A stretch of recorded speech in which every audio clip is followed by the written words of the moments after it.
Nigériennes, Nigériens, mes chers compatriotes, 18 décembre 1958, 18 décembre 2023, voilà 65 ans, jour pour jour, que notre pays a accédé au statut de souveraineté internationale avec la proclamation de la République.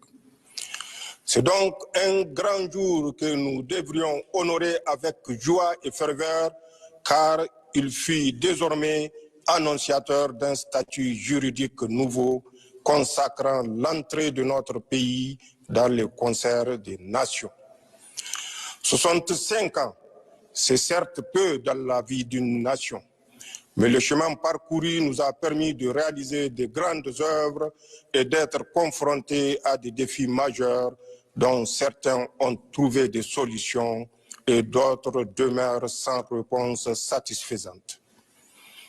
Nigériennes, Nigériens, mes chers compatriotes, sans vouloir verser dans un bilan rétrospectif, force est de reconnaître que les dernières décennies, en raison d'une mauvaise gouvernance, n'ont pas permis à notre peuple d'asseoir son légitime espoir d'un développement durable dans un espace de paix et de sécurité pour tous. En effet, alors que le système démocratique doit rimer avec la bonne gouvernance et la justice, notre pays a été malheureusement otage des politiques qui ont fait de la politique un fonds de commerce, piétinant allègrement les règles minimales d'éthique et de déontologie consacrées pourtant par les textes de la République.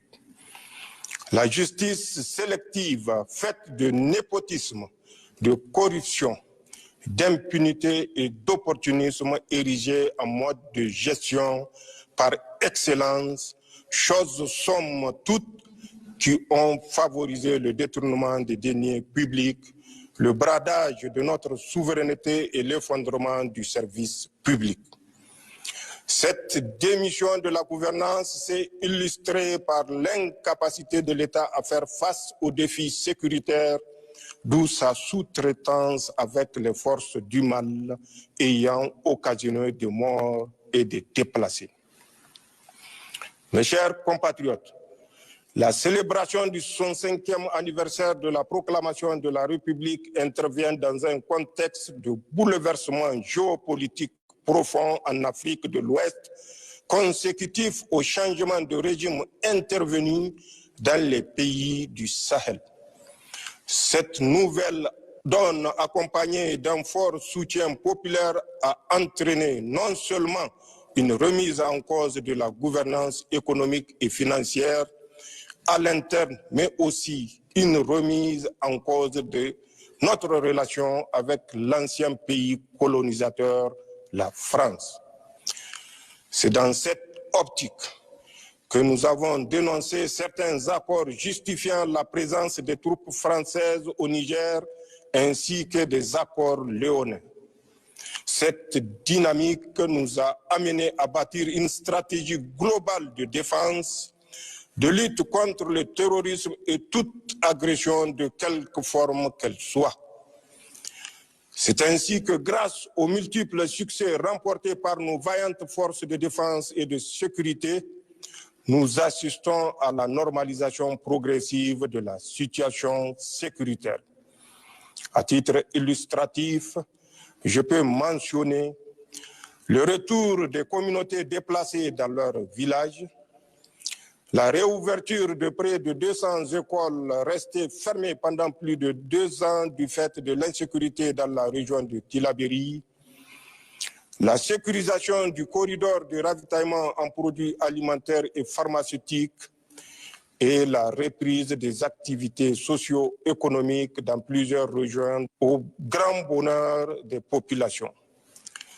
C'est le lieu ici de louer l'engagement, l'abnégation et le professionnalisme de nos forces de défense et de sécurité qui ont permis ces succès éclatants.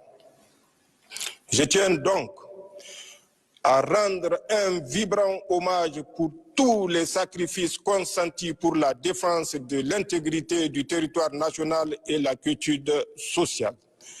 Je voudrais surtout témoigner ma sincère compassion à l'endroit des victimes civiles et militaires de la barbarie qui nous est imposée par les groupes armés terroristes et leurs sponsors.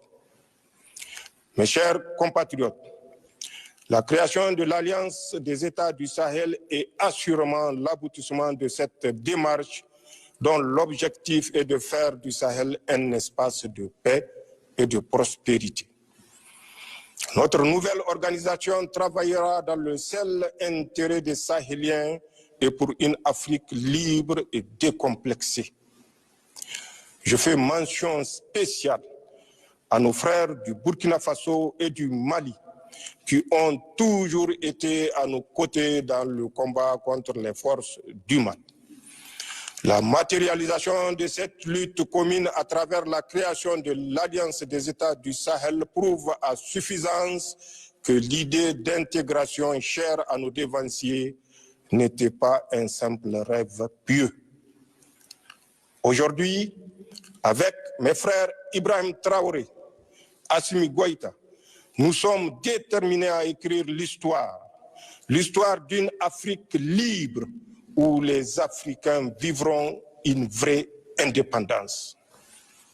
Mes chers compatriotes, au plan national, le changement de régime opéré par le Conseil national pour la sauvegarde de la patrie a engendré un élan patriotique sans précédent.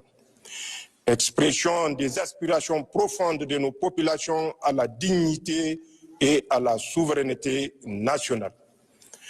Jamais dans l'histoire récente de notre pays, un événement n'aura reçu une telle adhésion populaire spontanée et massive comme celui du 26 juillet 2023. Assurément, ce dernier marque une rupture définitive avec l'ordre ancien et le début de l'émergence d'un Niger nouveau, fait de justice, de fraternité, de solidarité, d'amour pour la défense de la patrie, de la bonne gouvernance et de la préservation de nos richesses.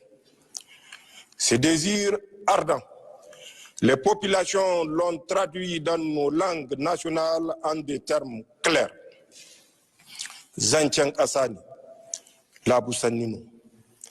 Permettez-moi à ce stade de saluer la résilience extraordinaire du peuple nigérien. Un peuple fier et déterminé à recouvrer toute sa souveraineté spoliée par des Nigériens véreux et leurs complices. En décidant de nous imposer des sanctions injustifiées, cyniques, iniques, criminelles, inhumaines et irresponsables, la CEDEAO et l'UEMOA pensaient nous mettre à genoux et nous ramener dans le giron du régime déchu et de la France. Ces organisations régionales ne savaient pas qu'elles avaient en face d'elles un peuple guerrier, descendant des grandes figures historiques qui ont forgé la nation nigérienne. Le Niger, notre cher pays, nous appartient et c'est à nous de forger son destin, Inch'Allah. L'heure des tractations et de combines dans les officines est révolue. Vous avez désormais en face de vous un peuple qui a pris son destin en main. Nous n'acceptons aucun chantage, aucune intimidation, aucun préalable. Tous unis pour la sauvegarde de notre patrie. Nigériennes, Nigériens, mes chers compatriotes. Le Conseil national pour la sauvegarde de la patrie s'est engagé à convoquer un forum national inclusif pour faire le diagnostic de la situation du pays né de la malgouvernance des régimes passés. Il proposera des réformes nécessaires pour le futur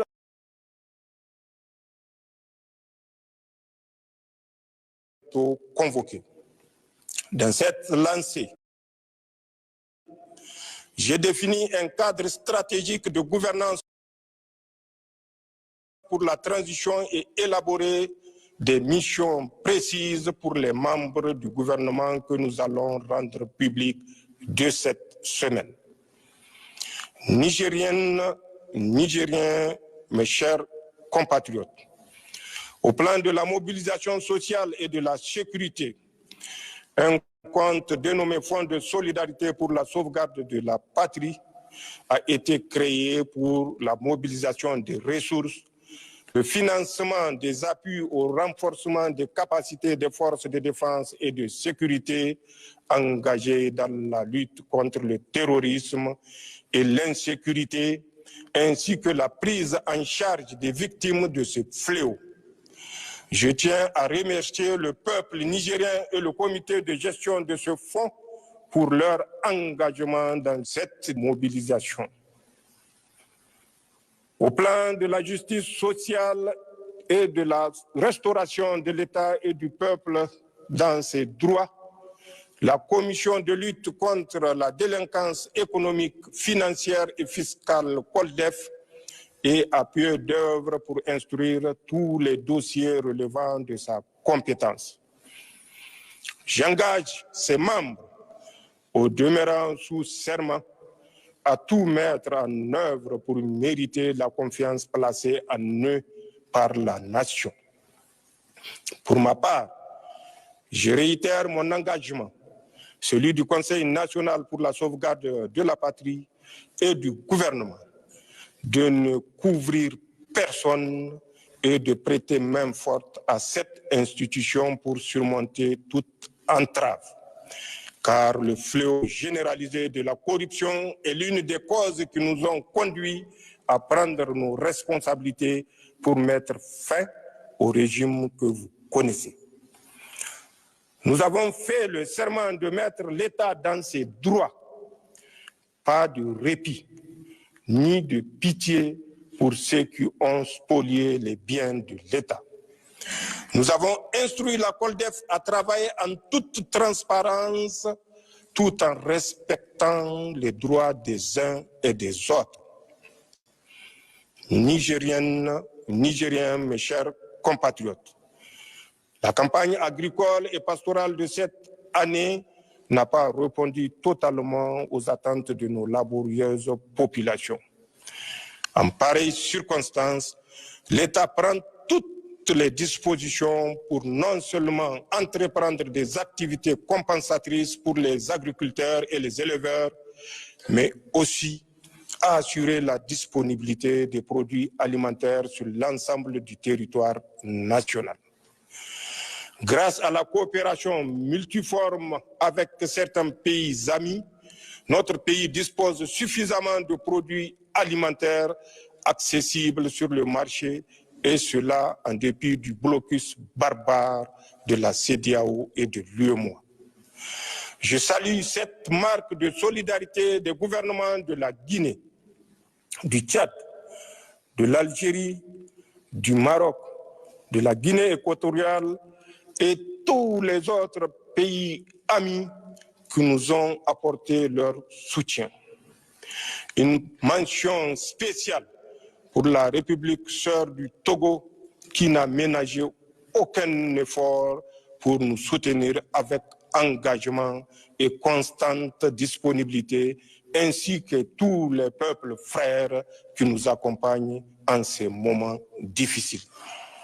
Pour ma part, je continuerai à faire tout ce qui est possible pour assurer le progrès, la sécurité, le développement et la cohésion sociale dans notre pays. Je sais pouvoir compter sur la contribution et la participation active de chacune et de chacun de vous pour y parvenir. Vive la République, vive le Niger, vive la sauvegarde de la patrie. Je vous remercie.